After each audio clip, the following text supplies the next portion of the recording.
Allez, merci Agnès. Donc, je suis Pauline Klein, je suis la fondatrice de La Boîte à Indé, qui est un collectif d'entrepreneurs à destination des indépendants quasi essentiellement, même si on accueille tout le monde. Et l'objectif de La Boîte à Indé, c'était de permettre aux indépendants de sortir de la solitude et de mieux gérer leurs 5 fonctions au quotidien dans leur activité, puisqu'on jongle tous avec la nécessité de se mettre à produire, à vendre, à animer son réseau, à essayer d'innover, de réfléchir à d'autres approches. C'est beaucoup de temps, de charge mentale, et le fait de le partager, de le mutualiser, prenait tout son sens dans un collectif. Oui, je veux bien, Marc Béchet. J'ai créé France Play, qui est une plateforme, un concept plus exactement de plateforme SVOD, que je mets à disposition des marques, des territoires, des destinations touristiques, des organismes et des écosystèmes. Je ne suis pas parti sur ce principe-là. Moi, je viens du tourisme. J'étais directeur d'office de tourisme. Et un directeur d'office de tourisme, en réalité, il pilote un écosystème sur un territoire avec plein d'acteurs, plein d'intervenants, des utilisateurs, des producteurs, des prescripteurs. Enfin, je veux dire, c'est un véritable écosystème relativement fermé et très autonome. Et en réalité, les plateformes que je crée maintenant, ce sont des outils de pilotage en réalité de ces écosystèmes. Donc c'est assez intéressant. Et en réalité, mes premiers clients ne sont pas du tourisme, mais sont plutôt des écosystèmes, des organismes en quelque sorte qui gèrent ces écosystèmes. Et Noémie ?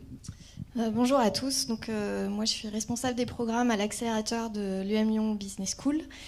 Et donc, qui est un accélérateur de start-up early stage avec des programmes très courts et intensifs de 3 à 6 mois pour aider les entrepreneurs à accélérer à la fois leur démarche commerciale et arriver à des stades de maturité suffisants pour aller chercher des fonds.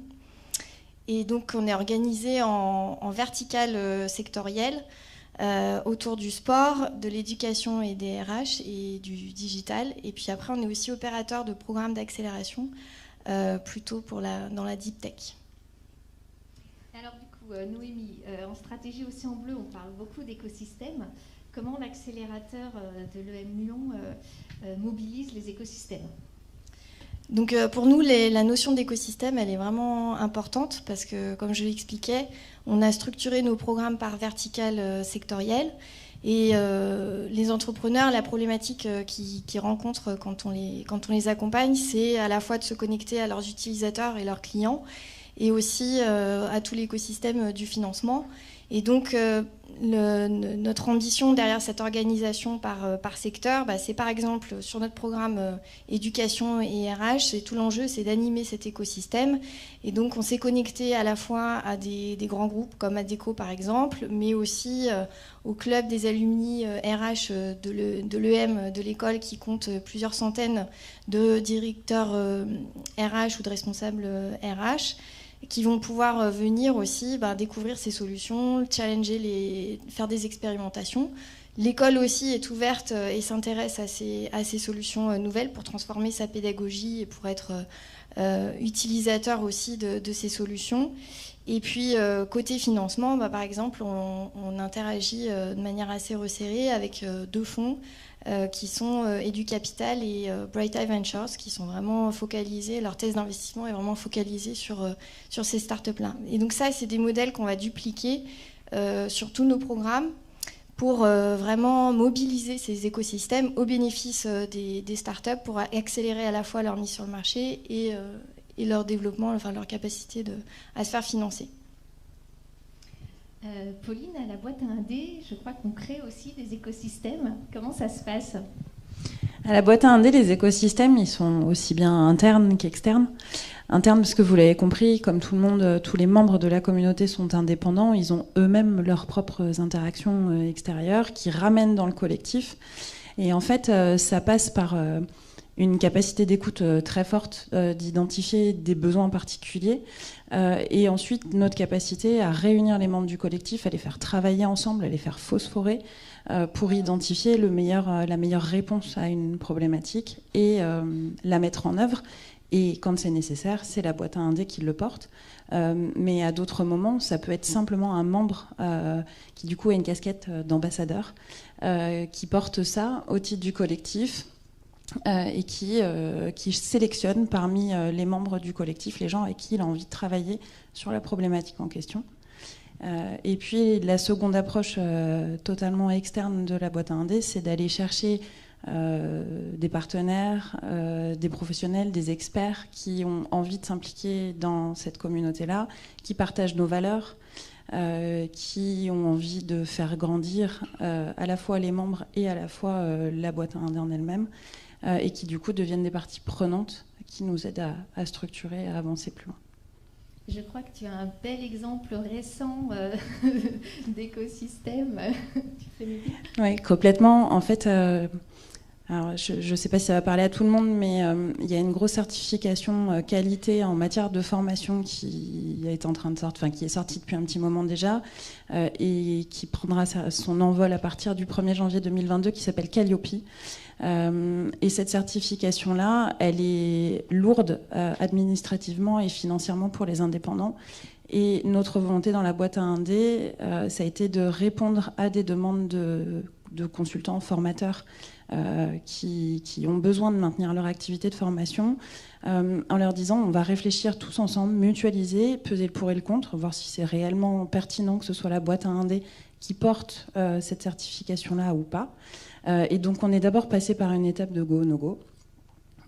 Et ensuite on a travaillé tous ensemble à structurer toute notre approche qualitative, à tel point qu'on a eu cette certification haut la main. On était quand même très très fiers de nous. Même l'auditrice était fière de nous. C'est surprenant. Et effectivement, aujourd'hui, on peut héberger nos membres qui ont besoin de dispenser de la formation prise en charge au titre de cette certification-là, et donc pour leurs clients. Et ça nous permet, nous, de maintenir et de continuer à défendre la posture des indépendants, parce que le risque de cette certification, j'en profite, je fais un chouïa plus loin, le risque de cette certification, c'est de perdre la particularité qu'un indépendant peut amener dans de la formation, et de rentrer dans des systèmes qui deviennent uniformes, et donc qui perdent un petit peu de leur sens et de leur diversité. Et le fait pour nous de pouvoir soutenir nos membres qui sont formateurs et qui ont besoin de cette certification en les hébergeant par ce biais-là, on a le sentiment de sauver la formation pour les entreprises et les stagiaires. Alors Marc, donc vous avez des chaînes à thème, du coup vous mobilisez aussi des écosystèmes pour France Play, comment ça se passe ? Alors déjà France Play s'appuie sur l'écosystème du partage de l'image. Notre concept de plateforme, c'est qu'on va sourcer toutes les images, tous les contenus audiovisuels qui existent sur une thématique ou sur un territoire. On les source et on les éditorialise sur nos plateformes. Donc notre plateforme vitrine, c'est France Play, la chaîne du tourisme en France. Et l'idée, c'est de démultiplier ce concept de chaîne sur les territoires, sur des thématiques, sur des sujets particuliers qui viennent nourrir complètement France Play. Donc on démultiplie, on essaie de faire grossir notre écosystème de l'image en quelque sorte. Et notre business model repose finalement sur cette démultiplication. Donc là, actuellement, on a une chaîne sur le territoire du Mont-Blanc, on a une chaîne sur Lyon, on a une chaîne sur le vin et le no-tourisme qui nourrit aussi quasiment tous les territoires français. On lance prochainement une chaîne sur les campings Utopia, qui est un gros acteur du tourisme, qui lui-même se nourrit des contenus touristiques que l'on a à disposition, et lui-même, bien sûr, abonde dans notre écosystème. Donc c'est relativement vertueux, on l'espère en tout cas. On ambitionne une 50aine de chaînes à l'échelle nationale sur les territoires et sur les thématiques. Et quand on en a une dizaine actuellement, quand on aura une 50aine, je pense qu'on pourra avoir effectivement un écosystème à la fois cohérent, pertinent en termes d'audience, en termes de contenu, et sûrement avec des capacités à se démultiplier encore localement, puisque c'est un peu la tendance du tourisme d'aller plus dans la proximité. Voilà, je pense que c'est ça aussi notre façon d'apporter un petit peu notre contribution sur notamment une activité forte qui est le tourisme en France, mais surtout pour le tourisme de demain. Et donc il faut dire aussi que sur Lyon Play, notre fil Lyon, la Blue Ocean Awards, était retransmis, ou va l'être dès que ça va être en ligne, c'est ça ? Alors moi je suis toujours bluffé des capacités de la fois de production, de diffusion que l'on a aujourd'hui, avec beaucoup de facilité et beaucoup d'agilité. Donc bien sûr on est diffusé en direct, puisqu'on reprend tout simplement le signal de YouTube qui est proposé. On peut faire plein de directs, on peut bien sûr, la base c'est du replay. Et on a toujours de très très beaux reportages, des documentaires, des magazines télé qui sont mis à la disposition en format replay, souvent en deuxième ou troisième lecture, mais qui apportent beaucoup au territoire. Il y a aussi une forme d'économie circulaire, finalement, hein, parce qu'on recycle beaucoup. Ce qui a existé, qui finalement est un petit peu perdu dans les méandres de YouTube ou de Dailymotion, et puis qui reprennent une belle vie sur France Play. Oui, super. Merci beaucoup. Merci. Et merci à tous les trois. Merci. Merci.